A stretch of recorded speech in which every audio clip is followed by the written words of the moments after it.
Good morning everyone, welcome to news scan. ఈరోజు AP అలాగే తెలంగాణలోని ప్రధాన వార్తా దినపత్రికలోని ముఖ్యాంశాలు ఒకసారి చూద్దాం. ముందుగా ఈనాడు దినపత్రికలోని ప్రధాన అంశాలు మనం చూడబోతూ ఉన్నాము. ఒకసారి ఈనాడు దినపత్రికలోని ఫ్రీ హోల్డ్ సమస్య శాఖ సీఎం ఆదేశించిన కొలిక్కిరాని సమస్యలు అని ఈనాడు దినపత్రికలో మనం ప్రధానంగా చూస్తున్నాము. భూముల క్రయ విక్రయాలకు చిన్న రైతుల ఇక్కట్లు. దీన్ని మనం చూసుకుంటే ఈ ఫ్రీ హోల్డ్ సమస్యని అంటే ఫ్రీ హోల్డ్ జీవోని గత వైసీపీ అధికారంలో ఉన్నప్పుడు ఈ యాక్ట్ని తీసుకొచ్చింది. ఏదైతే ఆ భూముల వ్యవహారాలు ఉన్నాయో అంటే అసైన్డ్ భూముల్ని అప్పట్లో ఇందిరాగాంధీ టైం నుంచి ఎన్టీఆర్ టైం వరకు కూడా పేదలకు, నిరుపేదలకు, రైతులకు ఈ భూముల్ని అసైన్డ్ భూముల్ని గుర్తించి వాటిని సాగు చేసుకోవడానికి భూములు కల్పించిందనమాట, అందజేసింది వాళ్ళకి.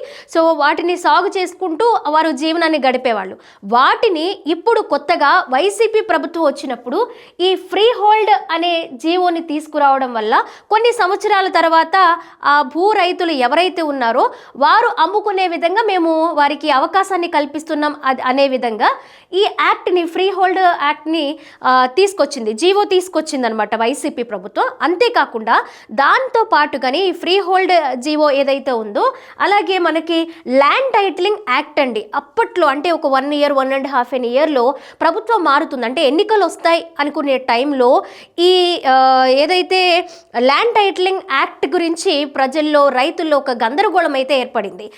ఈ ల్యాండ్ టైటిలింగ్ వచ్చిన తర్వాత మీ భూముల్ని మేము లాక్కుంటాము, మీ అంతు తేలుస్తాము, మీ సంగతి ఏంటో చూస్తాము అనే విధంగా ఇటు రైతులు, సాగు చేస్తున్న వాళ్ళు, అలాగే వాళ్ళందరూ కూడా ఒక ఆందోళన పడిన పరిస్థితి అప్పట్లో చూసాం. చాలా వరకు కూడా అది ఆ ఇంపాక్ట్ ప్రజల్లో పడింది. మళ్ళీ వైసీపీ వస్తే ఈ యాక్ట్ని తీసుకొస్తారు, ఈ జీవోని తీసుకొస్తారు, మా భూముల్ని లాక్కుంటారు అని ఒక భయపడే విధంగా ప్రజల్లోకి అది చాలా తీవ్రమైన భయాందోళన క్రియేట్ చేసింది.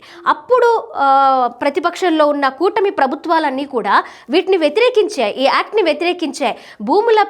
భూములు కలిగిన వాళ్ళ ఆ భూముల్ని లాక్కునే విధంగా వైసీపీ తప్పుదోవ పట్టిస్తుంది, ప్రజల్ని భయాందోళనకి గురి చేస్తుంది అని అప్పటి కూడా వాళ్ళు ఆందోళన చేస్తూ కూటమి ప్రభుత్వాలన్నీ కూడా వ్యతిరేకించాయి. ఏదైతే ఇప్పుడు ఈ భూమిలో పేదలకి కొన్ని ఎకరాలు సాగు చేసుకోవడానికి ప్రభుత్వాలు అప్పుడు ఎన్టీఆర్ టైం వరకు కూడా ఉన్న ప్రభుత్వాలు వారికి కేటాయించి, వారికి హక్కు కల్పించి వారు సాగు చేసుకునే విధంగా వారికి ఒక స్వేచ్ఛను కల్పించాయన్నమాట.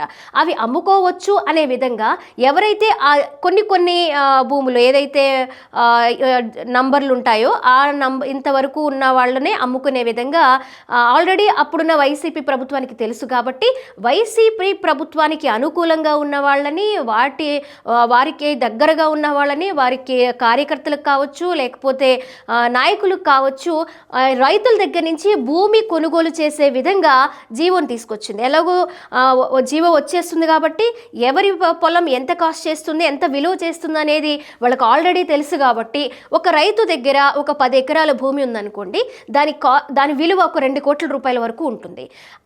దాన్ని వీళ్ళు ఏం చేశారు, మేము మీకు 10 లక్షలు ఇస్తాము లేక 20 లక్షలు ఇస్తాము అని చెప్పి వాళ్ళకి చెప్పి ఎలాగో జీవో వచ్చేస్తుంది కదా, మా ప్రభుత్వమే కదా ఉంది అని వాళ్ళు రైతుల్ని మభ్యపెట్టి ఆ భూమిని వాళ్ళ పేరు మీద రిజిస్ట్రేషన్ చేయించేసుకునే ప్రయత్నాన్ని అప్పట్లో జరిగింది, చేయించుకున్నారు కూడా. వైసీపీ ప్రభుత్వంలో ఉన్న వైసీపీ ప్రభుత్వం కావచ్చు, వైసీపీ నాయకులు కావచ్చు, వారికి చేరువుగా ఉన్న వాళ్ళు కావచ్చు, వాళ్ళందరూ కూడా ఈ భూముల మీద అలాగే ఈ యాక్ట్ ఏదైతే ల్యాండ్ టైటిలింగ్ ఫ్రీ హోల్డ్ ద్వారా చాలామంది లబ్ధి పొంది ఉన్నారు అప్పట్లో. సో అదే విధానాన్ని మళ్ళీ ప్రభుత్వం మారి వైసీపీఏ వస్తే కనుక ఈ ల్యాండ్ టైటిలింగ్ యాక్ట్ కూడా తీసుకొచ్చేస్తారు అనే ఒక గందరగోళాన్ని, భయాన్ని ప్రజల్లోకి తీసుకురావడము, దాని మీద కూటమి ప్రభుత్వాలన్నీ వ్యతిరేకించడము, ప్రజల్లోకి కాస్త ఏదైతే అప్పుడు వ్యతిరేకించడంతో పాటు ప్రజలకి అవేర్నెస్ కల్పించే విధంగా కొన్ని కార్యక్రమాలు కూడా అప్పట్లో కూటమి ప్రభుత్వాలన్నీ చేశాయి. సో ఆ నేపథ్యంలో ఇప్పుడు ఈ గందరగోళం అంతా, ఈ ఫ్రీ హోల్డ్ సమస్య అంతా ఏర్పడింది. మళ్ళీ కనుక కూటమి కూటమి ప్రభుత్వము అధికారంలోకి వస్తే అప్పుడు మేము ఈ ఫ్రీ హోల్డ్ సమస్యలన్నీ మేము క్లియర్ చేసి వాళ్ళకి మేము ఏ భూమి ఎవరిది అనేది మేము క్లారిటీగా చెప్పేస్తాము, ఆ సమస్యలన్నీ మేము తీరుస్తామని కూటమి ప్రభుత్వాలు అప్పుడు ప్రజలకి ఒక హామీ అయితే కల్పించాయన్నమాట. ఇప్పుడు అదేవిధంగా ఈ ఫ్రీ హోల్డ్ సమస్యని క్లియర్ చేయాలని చెప్పి సీఎం చంద్రబాబు నాయుడు గారు చాలాసార్లు దీనికి సంబంధించి రివ్యూ మీటింగ్స్ పెట్టారు. దానికి మంత్రివర్గ కమిటీని కూడా ఏర్పాటు చేశారు, ఉప కమిటీని కూడా. దీనికోసం ఈ ఫ్రీ హోల్డ్ సమస్యని పరిష్కరించాలి, ఎవరి రైతులు ఏ ఏ సమస్యలతో ఉన్నారో భూమికి సంబంధించి వాటిని క్లారిటీగా క్లియర్ చేయాలి, ఎవరి హక్కు వాళ్ళకి కల్పించాలి అనే విధంగా ఈ రివ్యూ మీటింగ్స్ ఏర్పాటు చేసినా కూడా ఆ సమస్య అనేది ఒక కొలిక్కి రావడం లేదు. అంత గందరగోళం అప్పట్లో జరిగిపోయింది భూముల వ్యవహారాలకి సంబంధించి. ఈ పేద రైతులు, ఎస్సీ ఎస్టీ రైతులు ఉన్నారో వాళ్ళకి సంబంధించి. సో ఇప్పుడు వాళ్ళకు ఒక 20 ఏళ్ళ తర్వాత ఎవరి భూమి వాళ్ళు అమ్ముకోవచ్చు అనే విధంగా అప్పుడు తీసుకొచ్చి ఇప్పుడు అమ్ముకోవచ్చు కదా, మేము సాగు చేసుకోవడమే కాదు ఆ భూమి అమ్ముకొని కొంత లబ్ధి పొందుకోవచ్చు కదా అని అక్కడి రైతులు కాస్త అయోమయంగా కొంత డబ్బు వస్తుంది కదా అని చెప్పి వైసీపీ నేతలకు కావచ్చు, వైసీపీకి అండగా ఉన్న వాళ్ళు కావచ్చు, ఆ పార్టీ కావచ్చు, వాళ్ళు అప్పట్లో రిజిస్ట్రేషన్స్ చేయించుకున్న పరిస్థితి చూసాం. సో ఇప్పటికైనా సరే రెవెన్యూ మంత్రి కానివ్వండి, అధికారులు కానివ్వండి, దీని మీద ఒక క్లారిటీ తీసుకురావాలి, ఒక క్లియరెన్స్ ఇవ్వాలి, రైతుల్లో ఆ సమస్య నుంచి బయటికి తీసుకురావాలనే విధంగా ఈ సమస్యని పెద్ద ఎత్తున తీసుకువెళ్ళాలి, క్లియర్ చేయాలి అనే విధంగా ఈ వార్తని ప్రచురించడం జరిగింది ఈనాడు దినపత్రికలో. ఇక మనం చూసుకోవచ్చు, యూదులపై ఉగ్రదాడి, ఆస్ట్రేలియాలోని సిడ్నీ బీచ్లో దుండగుల కాల్పులు. మనం చూసుకోవచ్చు, ఈ యూదులపై ఉగ్రదాడి అనే వార్తకి వీటిని యూదుల్ని జూయిష్ పీపుల్ అంటారనమాట. ఇక్కడ ఆస్ట్రేలియాలోని సిడ్నీ బీచ్లో అంటే అక్కడికి సంబంధించి ఎక్కువగా ఈ జియూష్ పీపులే ఎక్కువ ఉంటారు. సో ఆ నేపథ్యంలో అప్పుడు కూడా చాలా గందరగోళాలు, ఒకరిపై ఒకరు ఎక్కువగా ముస్లిమ్స్ మీద ఈ వాళ్ళకి వీళ్ళకి కొన్ని మతపరమైన విద్వేషాలు రెచ్చగొట్టే విధంగా ఒకరిపై ఒకరు దాడులు చేసుకోవడం కూడా జరుగుతుంది. ఈ నేపథ్యంలో ఈ యూదులపై ఉగ్రదాడి ఒక బీచ్లో, ఆస్ట్రేలియాలోని సిడ్నీ బీచ్లో ఒక పార్టీ అరేంజ్ చేసుకున్నారు. ఆ పార్టీలో 2 ఉగ్రవాదులు వచ్చి వారిని కాల్చి హతమార్చిన సందర్భాలు కూడా, కాల్పులు జరిపినట్లుగా కూడా తెలుస్తుంది. ఇక్కడ 16 మంది దుర్మరణం, 38 మందికి గాయాలు. పోలీసు కాల్పుల్లో ఒక దుండగుడి మృతి, మరొకరి అరెస్ట్. ఉగ్రవాద దాడిగా ప్రకటించిన ప్రభుత్వం, ప్రధాని నరేంద్ర మోదీ సహా ప్రపంచ దేశాల నేతల ఖండన అనే వార్తని మనం చూస్తూ ఉన్నాము. ఇక్కడ అంతర్జాతీయ ఉగ్రదాడిగా దీన్ని పరిగణించారు. సో అంతేకాకుండా ఇజ్రాయెల్ కంట్రీలో ఎక్కువ పీపుల్ ఉండేది కూడా ఈ పియూష్ పీపులే. సో మనం చూసుకోవచ్చు, అప్పుడు గాజాలో కానివ్వండి, పాలస్తీనాలో కానివ్వండి దాడులకు సంబంధించి మొన్నటి వరకు కూడా ఆ వార్తలు మనం చూసాము. ఆ మతపరమైన విధ్వంసాలు, అలాగే ఉగ్ర దాడులు ఎన్నో చూసాం. ఎంతోమంది ప్రాణాలు కోల్పోయిన పరిస్థితులు కూడా చూసాము. దాని ఎదురు దాడులు వాళ్ళను కూడా అరికట్టే విధంగా ప్రభుత్వాలు వెంటనే చర్యలు తీసుకుంది. కేంద్ర ప్రభుత్వం కూడా దానికి తగ్గట్టుగానే ఆపరేషన్స్ జరిపి వాళ్ళని హతమార్చే ప్రయత్నం కూడా అప్పుడు చేస్తున్నారనమాట. సో దీనిలో ఏం మనం ఆలోచించుకోవాలంటే, ఏదైతే ముస్లిమ్స్ కానివ్వండి, లేకపోతే క్రిస్టియానిటీ, హిందూయిజం, ఎవరైనా కూడా ఏ మతంలో కూడా పూర్తిగా వ్యతిరేకంగా, అలాగే పూర్తిగా దాడులు చేసే విధంగా ఎవరు ఉండరు. అలాగే వాళ్ళు కూడా పునీతులుగా ఏ కులంలోనూ ఏ ఇది మతంలోనూ కూడా ఉండరు. సో మతాల్ని అడ్డు పెట్టుకొని ప్రజల మధ్య విద్వేషాలు రెచ్చగొట్టడము, ప్రాణాలు తీసుకోవడం, వాళ్ళకి అన్యాయం చేసే విధంగా కూడా మనం ఆలోచించకూడదు. ఎందుకు ఈ ఎగ్జాంపుల్ చెప్తున్నానంటే, ఇప్పుడు ఏదైతే ఇక్కడ కాల్పులు జరిగాయో ఏ ఆయుధం లేకుండా ఒక ముస్లిం వ్యక్తే వెనక నుంచి వెళ్ళి ఆ ఉగ్రవాదిని పట్టుకుని అప్పగించిన పరిస్థితి ఇక్కడ ఈ సిచ్యువేషన్లో మనం చూస్తూ ఉన్నాము. కాల్పులు జరిపింది ఒక ముస్లిమే, అలాగే వెనక నుంచి వెళ్ళి ఆయుధం లేకుండా ప్రాణానికి తెగించి తనని పట్టుకుని అడ్డుకున్నది కూడా ఒక ముస్లిమే. సో ఈ నేపథ్యంలో ఏ మతాల్లో కూడా పూర్తిగా విద్వేషాలు రెచ్చగొట్టే విధంగా ఉగ్రవాదులు ఉండరు, అలాగే పునీతులు ఉండరు. రెండు వైపులా కూడా బేరీజు వేసుకొని ఈ కుల మతాల మధ్య విద్వేషాలు రెచ్చగొట్టే విధంగా ఈ కార్యక్రమాలు అనేవి జరగకుండా ఉంటే బాగుంటుంది అనేది మనం అర్థం చేసుకోవాలి. అదేవిధంగా ఇది అంతర్జాతీయ ఉగ్ర దాడిగా కూడా దీన్ని పరిగణిస్తున్నారు. అన్ని దేశాలు మోదీతో పాటుగా అన్ని దేశాలు కూడా వీటిని వ్యతిరేకిస్తూ ఉన్నాయి, ఖండించాలని కూడా ప్రతిఘటిస్తూ ఉన్నాయి. ఇక్కడ మనం చూసుకోవచ్చు, భాజపా కార్యనిర్వాహక అధ్యక్షుడిగా నవీన్ సిన్హా 45 ఏళ్ల నేతకు అనూహ్యంగా పెద్ద పదవి. జనవరి 14 తర్వాత అధ్యక్ష పగ్గాలు బీహార్ నుంచి తొలిసారి ఆ స్థాయికి. ఇక్కడ ఇంకో వార్త, తెలంగాణ పంచాయతీ ఎన్నికల్లో రెండో విడతలోనూ కాంగ్రెస్ జోరు. ఆంధ్రజ్యోతి, బకాయిలు గట్టెక్కేదెలా, ఎన్టీఆర్ వైద్య సేవను వెంటాడుతున్న కష్టాలు అనే వార్తని ఇక్కడ ఆంధ్రజ్యోతి దినపత్రికలో మనం చూస్తూ ఉన్నాము. ట్రస్టుకు రుణాలు ఇవ్వలేమన్న బ్యాంకులు. అప్పుడు వైసీపీ ప్రభుత్వంలోనే దాదాపు ఈ ఎన్టీఆర్ వైద్య సేవ, అప్పుడు ఆరోగ్యశ్రీకి 2 కోట్ల బకాయిలు, 2 లక్షల కోట్ల బకాయిలు ఉన్నట్లుగా కూడా అప్పట్లో మనం చూస్తూ ఉన్నాము. సో అప్పుడే అన్ని బాకీలు ఆల్రెడీ ఈ ట్రస్ట్కి ఉంది, ఆరోగ్యశ్రీకి బకాయిలు ఉన్నాయి. అవి ఇప్పుడు ఇంకాస్త పెరుగుతాయి, ఎందుకంటే వైద్యులు ట్రీట్మెంట్ తీసుకునే పేషెంట్స్ పెరుగుతారు, వాళ్ళకి వైద్య సేవలు ఎక్కువ అందించాల్సి ఉంటుంది. ఒక్కొక్క పర్సన్కి ఇంత మొత్తంలో ఆరోగ్యశ్రీ ద్వారా, లేకపోతే ఈ ఎన్టీఆర్ వైద్య సేవకు కూడా దాని ద్వారా పొందుతున్న వాళ్ళు ఉన్నారు. సో ఆ నేపథ్యంలోనే దీనికి సంబంధించిన బకాయిలు ఉన్నట్లుగా అప్పుడే ఉన్నాయి, అవి కంటిన్యూ అవుతూ ఉన్నాయి అన్నమాట.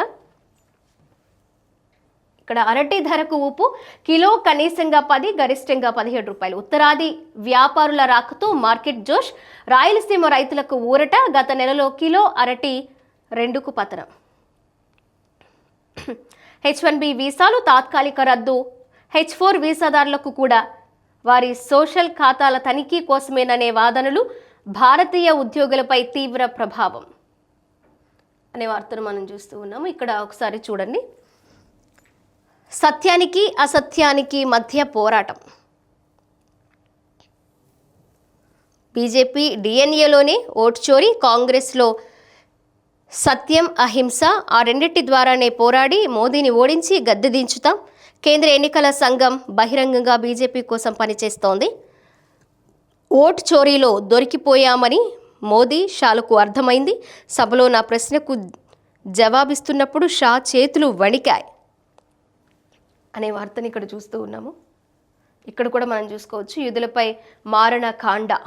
సిడ్నీ బోండీ బీచ్లో హనూకా వేడుకలపై 2 సాయుధాల కాల్పులు, 29 మందికి గాయాలు. ఇక్కడ మనం చూసుకోవచ్చు, ఈనాడు దినపత్రికలో 16 మంది మృతి చెందినట్లుగా కూడా మనం చూస్తూ ఉన్నాం. ఇక్కడ 12 మంది మృతి చెందినట్లుగా ఇక్కడ ఆంధ్రజ్యోతి దినపత్రికలో మనం చూస్తూ ఉన్నాం. సాక్షి దినపత్రిక, ఇక్కడ ఇంతకుముందు మనం చూసుకున్నట్లుగానే బీజేపీ వర్కింగ్ ప్రెసిడెంట్గా నితిన్ నబీన్. ఇక్కడ రియల్ సీన్ రివర్స్, రాష్ట్ర వ్యాప్తంగా క్షీణించిన స్థిరాస్తి క్రయ విక్రయాలు, అవసరానికి అమ్ముకోలేక ప్రజలు అవస్థలు, భూములు, అపార్ట్మెంట్లు, ప్లాట్లు అడిగేవారేరి అనే వార్తను మనం చూస్తున్నాము. ఇక్కడ మనం చూసుకోవచ్చు, తెలంగాణలో కూడా రియల్ ఎస్టేట్ చాలా డౌన్గా ఉంది. ఇంకా ఎక్కడ ఏమీ జరగకపోయినా, ఏ రాష్ట్రంలో ఏం జరిగినా కూడా ఆంధ్రప్రదేశ్లోని ముఖ్యమంత్రి చంద్రబాబు నాయుడు గారే కారణం అన్నట్లుగా ఇక్కడ సాక్షి దినపత్రికలో ఈ వార్తను మనం చూస్తూ ఉన్నాము.